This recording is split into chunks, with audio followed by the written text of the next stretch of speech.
75% খামারির অজানা যে কৃমির ওষুধ মুরগিকে খাওয়াতে হয়।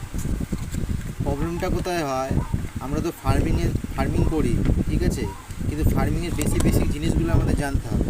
ফার্মিং থেকে তাহলেই আমরা ইনকাম করতে পারবো। তার দেখুন এখানে দুটো ওষুধ আছে, দুটোই কিন্তু কৃমির ওষুধ। একটার নাম হলো অ্যালবোমার, একটা ভিডব্যাক কোম্পানির, একটা হলো কুমার, ঠিক আছে, এটাও ভিডব্যাক কোম্পানির সাইড, ঠিক আছে। তো এইটা আমি ইউজ যদি না করি, হ্যাঁ, তাহলে আমার মুরগির অনেক ধরনের সমস্যা হতে পারে। যেমন মুরগি শুকিয়ে যাচ্ছে, মুরগির কোনো গ্রোথ হচ্ছে না, খাবারের নামে খাবার খাচ্ছে কিন্তু ডিম টাইম মতো দিচ্ছে না, মাংস উৎপাদনের জন্য করলে মাংস ঠিকমতো হচ্ছে না, মুরগিটা কেমন রুগ্ন হচ্ছে, পালক পুরো উস্কো হয়ে রয়েছে। তো এই দুটো কৃমির ওষুধের কাজ কী? দুটোই যেহেতু কৃমির ওষুধ, দুটো কৃমির ওষুধ কি একসাথে খাইয়ে ফেলবো? না, দুটো কৃমির ওষুধ একসাথে খাওয়াবো না।